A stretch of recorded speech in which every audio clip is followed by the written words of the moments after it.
which is coincidentally the same amount that the school refused to pay Trump decades ago when it was looking to expand. Meanwhile, Princeton had $210 million in funding frozen after its president said that the Trump administration was the greatest threat to American university since the Red Scare of the 1950s. And then you had Cornell and Northwestern losing access to $1 billion and $790 million, respectively, with the Trump administration claiming it was connection to, quote, several ongoing, credible, and concerning Title VI investigations. Which I will say the details about what exactly happened there, they're unclear. It's also kind of unclear in general what Harvard and these other schools are going to do. Some might give in to claw back this vital funding like Columbia did, whereas others, they might just take a stance and shut down their programs. But notably, in the meantime, we're seeing a lot of big names speaking up in support of Harvard here, like former President Obama, who wrote, Harvard has set an example for other higher ed institutions, rejecting an unlawful and ham-handed attempt to stifle academic freedom while taking concrete steps to make sure all students at Harvard can benefit from an environment of intellectual inquiry, rigorous debate, and mutual respect. Let's hope other institutions follow suit. Or with the general idea being that if a massive institution like Harvard, they give in to what many have called just blatant intimidation, that then really no one stands a chance and the dominoes will all fall. But then this notably playing out as you had Trump saying on Truth Social this morning, perhaps Harvard should lose its tax-exempt status and be taxed as a political entity if it keeps pushing political, ideological, and terrorist-inspired supporting sickness. Remember, tax-exempt status is totally contingent on acting in the public interest. So this fight, it's not going anywhere. We're gonna have to wait to see how it plays out. And in the meantime, of course, I'd love to know your thoughts on this in those comments. But then from that, in a different kind of news, what do Andrew Tate, Diddy, and Harvey Weinstein have in common? Big legal updates. Starting with Andrew Tate, because he's set to face a civil trial in the UK in 2027 over claims of physical and sexual abuse from 4 women, with reports saying that their allegations stem from between 2013 and 2015, 2 saying they were in relationships with Tate at the time, and 2 saying they were working for his webcam business. And this is one alleged that he threatened her with a gun and said that there would be hell to pay if she didn't do as he said, and another saying that he strangled her to the point of her losing consciousness during sex. And this case actually had a preliminary hearing ahead of its trial today, and it stands to be a historic trial even outside of the Tate of it all, with the lawyer for the women saying this will be the first occasion coercive control has been brought before the High Court in a civil context to decide if it amounts to an intentional infliction of harm. Right in there, adding that coercive control is a relatively recently identified form of violence and described it as a form of grooming and manipulation where the victim becomes less and less able to respond in what might be perceived as a normal way. And this is the women are reportedly seeking damages reaching 6 figures, but also Tate's lawyer wasn't required to and did not attend the hearing. But that then brings us to Diddy's case because he pleaded not guilty yesterday to new charges in the indictment that he's facing in New York. And notably with this new superseding indictment, he's now facing 5 charges, including racketeering, conspiracy, transportation to engage in prostitution, and sex trafficking. And with that, you had his lawyers recently saying of these new charges, these are not new allegations or new accusers. These are the same individuals, former long-term girlfriends who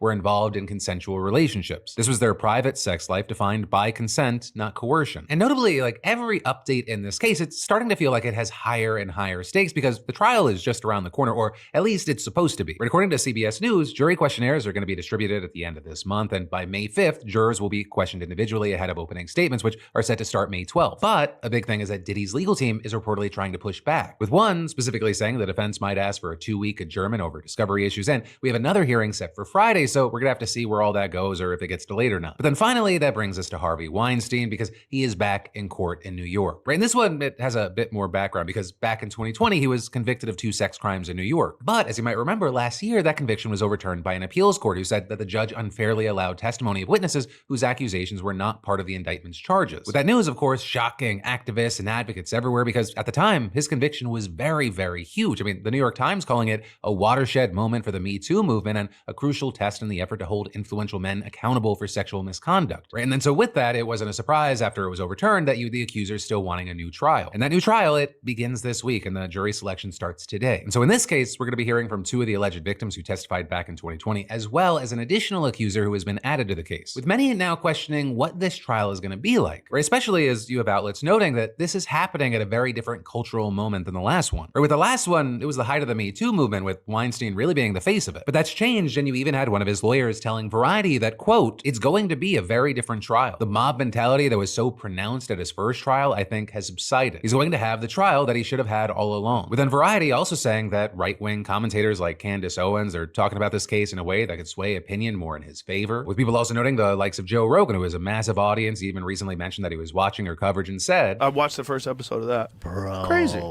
It's crazy. So I can't believe I'm on Harvey Weinstein's side. Right, and all of this is playing out as you had Gloria Allred, who's representing one of the accusers in the trial, telling CNN it's painful to go through the process again about a traumatic event. I commend her. It does take a tremendous amount of courage. I think much of the public was aghast when the conviction was set aside. The women who testified at the last criminal trial, they refused to be ruled by fear. Also, I want to add, part of the reason why the Harvey Weinstein story is so big is because it's not just this New York case, right? They're far from the only allegations. Over 100 women have accused him of some form of misconduct, and while he has denied the allegations, he was previously convicted on sex crime charges in California and faces a sentence there, though he's looking to appeal that as well. But also, per the New York Times, Weinstein thinks that he stands a better chance during this second New York trial, saying, "I've been waiting for this day for a long time. Tomorrow, I walk into court a free man in New York, and I expect to walk out the same way." Though again, this is only in the state of New York, because like I said, he faces time on the West Coast. But for now, we'll have to wait to see how this, and really all three of these situations, continue to play out. And then I've got more news for you in just a moment. But first,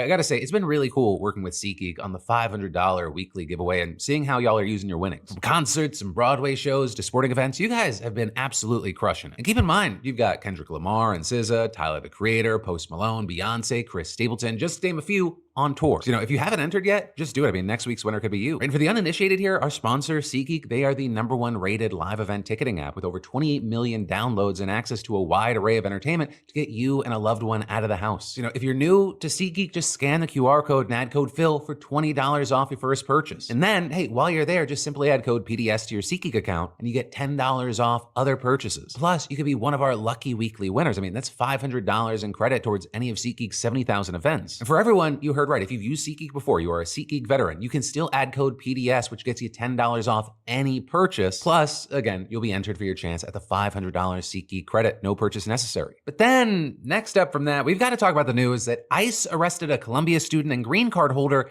at his naturalization interview. And this with reportedly no charges, no warning, and now Trump's DHS wants him deported to Palestine. Right, so according to legal documents challenging the request, Mohsen Madawi was born in a refugee camp in the occupied West Bank and lived there until moving to the US in 2014. Right, and for more than a decade, he's lived here as a permanent resident with a green card, attending Columbia as an undergraduate student with intentions to graduate next month and enroll as a master's degree student at the university's International Affairs School, which he's already been admitted to. And very notably here, following the outbreak of the war in October of 2023, Madawi became a leader of the pro-Palestine student protest movement, helping co-found several groups. But per the legal filings, he stepped back from organizing in March of 2024 before students established encampments and took over buildings on campus. And in interviews at the time, he said that his decision stemmed partly from concerns about his immigration status, but also because of his beliefs as a practicing Buddhist and his desire to build bridges with Jewish and Israeli communities at Columbia. With him also giving an interview with 60 Minutes back in December of 2023, where he spoke about seeing his best friend killed by an Israeli soldier when he was a child and emphasized that he wanted a peaceful end to the conflict, saying, "My motivation comes out of love now, not out of anger, not out of hate." And notably, after that, he became the target of hardline Zionist groups that have been seeking the detention and deportation of pro-Palestine student activists. With this, including one organization called Beitar, which tweeted a video of him back in January and said that he was on their deport list. With his group also going on to tell the Washington Post last month that Madawi was on their short list of 3 people that they were encouraging the Trump administration to deport. Though with that, you had the Department of Homeland Security denying that ICE was working with Beitar. But regardless, after Trump took office, Madawi began fearing for his immigration status, and he asked Columbia to help him find a safe place to live so he wouldn't be arrested by ICE agents. But the school did nothing for him, according to emails reviewed by The Intercept, which also reported that he sheltered in place for over 3 weeks following the arrest of Mahmoud Khalil. And also a big thing here, the outlet which broke the story of Madawi's arrest also seemed to imply that immigration authorities intentionally scheduled his citizenship test so they could take him into custody when he arrived, with Madawi telling The Intercept that he received an email from officials earlier this month notifying him that he was scheduled for a citizenship interview, but then adding that he thought that it might be a trap because he wasn't anticipating the interview to take place until December or January, which lined up with the expected timeline to move his green card status through the naturalization process. In fact, he was so wary that he contacted his representatives in Congress, including Senator Bernie Sanders, to inform them of the situation and ask them to intervene if necessary. And clearly, his fears were legitimate, with Sanders and other representatives issuing a statement saying that when Madawi arrived for his citizenship appointment, he was arrested and removed in handcuffs by plainclothes, armed individuals with their faces covered, and calling the move both immoral, inhumane, and illegal. With video also posted online showing a handcuffed Madawi being escorted by immigration officials toward a motorcade of vehicles, which took him to an undisclosed location. And as we've seen with other similar arrests, it was not immediately clear where ICE had detained Madawi, leaving his family and lawyers scrambling to locate him. Though with that, I'll say notably his legal team was able to move quickly and file a temporary restraining order to prevent immigration officials from transferring him to a more conservative jurisdiction, which is something we've seen in other cases with the Trump administration specifically trying to move pro-Palestine detainees to Louisiana. But what we saw was a federal judge quickly granting the request to keep him in Vermont, and his legal team was able to confirm that he was still in the state as of Monday afternoon. Now with that, as far as what happens next, that remains unclear because